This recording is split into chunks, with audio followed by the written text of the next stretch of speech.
All right, let's take you to the story now. President Cyril Ramaphosa arriving in the Eastern Cape in Gqeberha for his two-day oversight visit. In fact, he's expected to tour the Coega Special Economic Zone today, which is one of the country's top-performing zones, employing about 300,000 people since its establishment back in 1999. Keeping up with the president is SABC News reporter, SABC senior reporter, I beg your pardon, Samkelo Maseko, who joins us now live from Gqeberha. And Samkelo, we're also expecting, of course, the president to engage with the government of the Eastern Cape for much of the day. Indeed, the president will be engaging with the government of the Eastern Cape, the various mayors of the municipalities of the Eastern Cape, and also the Provincial Executive Council. He is accompanied by a number of ministers, but most interestingly is the Minister of Finance, who's in the news these days. Minister, just the essence of our budget. Is our budget being approved? How are the negotiations going? No, the budget has got different stages in it. We've had the fiscal framework, which was dealt with on the 2nd. On the 6th of May, we've got what is called the division of revenue, which divides money between the different spheres of government. And later in June, we've got the actual budget of the different departments, vote by vote. So there are those processes which will unfold as we move forward. So essentially, what is some of the bottlenecks that political formations are raising, or let me be more explicit, what is Treasury? Particularly, what are the different revenue streams that are on the table at this point in time, apart from the 0.5% VAT increase? I mean, let me say, Parliament has said to us, give us 30 days for political parties to make submissions on alternative sources of revenue other than that. Now, we are looking at the proposals that have been submitted by the different parties and are awaiting Parliament to give guidance as to how do we respond to those proposals. It's only then I can tell you whether they make sense or not. But in hindsight, when you look at them from a glance, just with your left ear, do they make sense? Are some of them workable? I mean, let me just say, some of them may be workable. But to give effect to them is going to take a while. In other words, some of them may be effective, may be good implementing in the 1st of April next year. I'm just giving you an example. So we're making the specific proposal for each of those proposals. I can't say now which one is workable. I doubt, let me put it that way, but I can't say it for now. In essence, you are saying you doubt that any of the proposals are workable immediately. They are for the medium term to achieving. There are some which are good for the medium term. Let me just say, it does not necessarily mean that one is blind to the proposal that we may have to look at reviewing the 0.5% VAT. If we look at the scheme of things, we are presenting a budget of 2 trillion rand. The 0.5% is about 13 billion rand out of 2 trillion rand. Surely we should not be wrangling over that 0.5% really in the interest of the nation, and we must understand that we've got to find a way of not making that issue to be a major issue out of a 2 trillion rand. Thank you very much, Minister of Finance. Here's your son. No, he must not go. He must not go. Yeah, it's one of my problems. Who's a pass the budget? Definitely.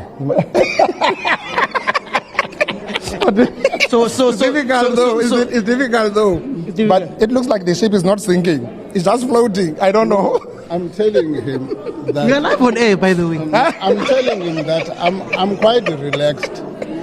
I'm quite relaxed. The process is unfolding in the appropriate way. But what we've managed to do, dear, is to place this thing into the public domain for public people to know what the Minister of Finance grapples with. Because now the public has got to grapple with this issue. How much, if I don't provide this 13 billion rand, on the expenditure side, there must be something that goes. You know what I mean? Yeah. AfriForum says it's pursuing a private prosecution on your former PA, yes. Or on what? On issues of the memorials of the former struggle stalwart. No. AfriForum must find a better thing to do. In my view, AfriForum, I like them for being an energetic civil society organization. But some of the issues they pick up are not doing them a good cause. Do you support his presidential ambitions? No, he has not told me about his presidential ambition. The last time I knew him, he was so scared to be president. I suspect he's scared even now. Your response to AfriForum on the private prosecution, Mr. Mabuyane? No comment. Court issues are dealt with in court, are not dealt with elsewhere. I've never applied for any representation. I gave them 5 years. They investigated for 5 years.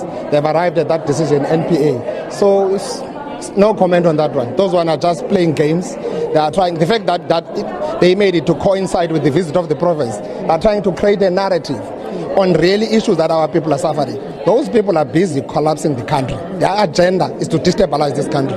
Thank you very much, Mr. Mabuyane. That is Mr. Oscar Mabuyane, the provincial premier of the Eastern Cape province, basically saying that he's not going to comment on the so-called private prosecution of AfriForum. The Minister of Finance says he's very relaxed, he's cool as a cucumber, he's going to pass the budget. Some of the proposals coming from political parties are workable, not in the interim, but in the medium-term goal. Absolutely, and of course we're watching very closely the clock as it ticks on for that to be sorted out. We know that Treasury is meant to come back with alternative revenue streams by the 31st of, or rather by the end of this month, before the 1st of May. But Samkelo, if we can take a moment to also just reflect on the purpose of the president's visit there. It's day 2 of this 2-day oversight visit, and we've seen similar interactions, of course, with provinces elsewhere. What are you finding are some of the most salient points coming up from what's likely to be discussed there today? What's most likely to be discussed is the performance of the municipalities of the Eastern Cape province. Some of them the worst performing. It will look at issues particularly in the metro of Buffalo City municipality that is led by Mayor Princess Fagu. Some of the leadership deficiencies that are there within that specific municipality as well. Those are some of the issues that are essentially going to be drilled upon in this visit by the president. The deficiencies of the Nelson Mandela Bay Metro municipality as well. Some of the crime issues that affect these particular areas, the extortionists that are coming from across the province, particularly in the Tambo district municipalities, the Amatole areas, Amatole district as well, going to Sarah Batman district municipality, and also going to areas such as Butterworth and Alfred Nzo. Those are particular areas such as Mbashe local municipality as well. Those areas will be looked at extensively by President Ramaphosa, drilling directly into the various districts of the Eastern Cape